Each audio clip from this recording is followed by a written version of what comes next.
Gas contract. Yes, but after that, he broke this ceasefire. He killed our people, and he didn't exchange prisoners. We signed the exchange of prisoners, but he didn't do it. What kind of diplomacy, JD, you are speaking about? What do you mean? I'm talking about the kind of diplomacy that's going to end the destruction of your country. Yes, but if you Mr. President, with respect, I think it's disrespectful for you to come to the Oval Office and try to litigate this in front of the American media. Right now, you guys are going around and forcing conscripts to the front lines because you have manpower problems. You should be thanking the President for trying to bring it into this conflict. Have you ever been to Ukraine? Did you see what problems we have? I have been to. I've actually watched and seen the stories, and I know what happens is you bring them on a propaganda tour, Mr. President. Do you disagree that you've had problems bringing people in your military?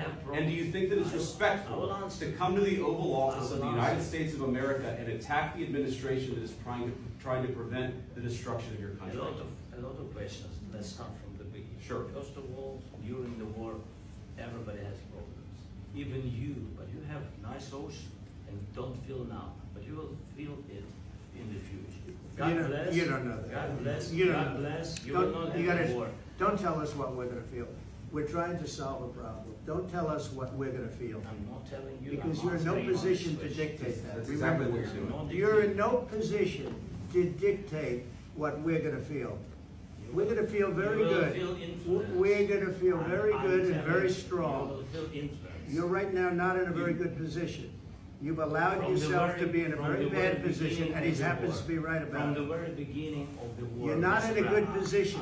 You don't have the cards right now. With us, you start having cards. But right now, you don't. Yeah, you're playing cards. You're playing cards. You're gambling with the lives of millions of people. You're gambling with World War III. You're gambling with World War III. And what you're doing is very disrespectful to the country, this country. That's back to you. Far more than a lot of people said they should have. Have you said thank you once? This entire meeting? No, in this entire meeting, you said thank you. You went to Pennsylvania and campaigned for the opposition in October. Offer some words of appreciation for the United States of America and the president who's trying to save your country. Please, you think that if you will speak very loudly about the war, He's not speaking loudly. He's not speaking loudly. Your country is in big trouble. Wait a minute. No. You've done a lot of talking. Your country is in big trouble. I know. You're not winning. You're not winning this. You have a damn good chance of coming out okay because of us. Mr. President, we are staying in our country, staying strong from the very beginning of the war. We've been alone. And we are thankful. I said thanks. You haven't been alone. You haven't been alone. We gave you, through this stupid president, $350 billion. We gave you military equipment, and your men are brave, but they had to use our military. If you didn't have our military equipment, this war would have been over in 2 weeks. In 3 days. I heard it from Putin. In 3 days. This is something maybe less. In 2 weeks, of course, yes. It's going to be a very hard thing to do business like this. Again, just say thank you. I said a lot of times to American people. Accept that there are disagreements, and let's go litigate those disagreements rather than trying to fight it out in the American media when you're wrong. We know that you're wrong. But you see, I think it's good for the American people to see what's going on. I understand. I think it's very important. That's why I kept this going so long. You have to be thankful. You don't have the cards. You're buried there. Your people are dying.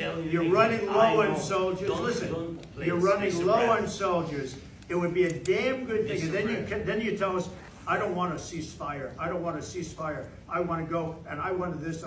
Look, if you could get a ceasefire right now, I tell you, you take it so the bullets stop flying and your men stop getting killed. Of course we want to stop the war. But you're saying you don't want a ceasefire. I want a ceasefire because you'll get a ceasefire faster than an agreement. Ask our people about a ceasefire, what they think. That wasn't with me. That wasn't with me. That was with a guy named Biden who was not a smart person. That was with Obama. It was your president. Excuse me. That was with Obama, who gave you sheets, and I gave you javelins. Yes. I gave you the javelins to take out all those tanks. Obama gave you sheets.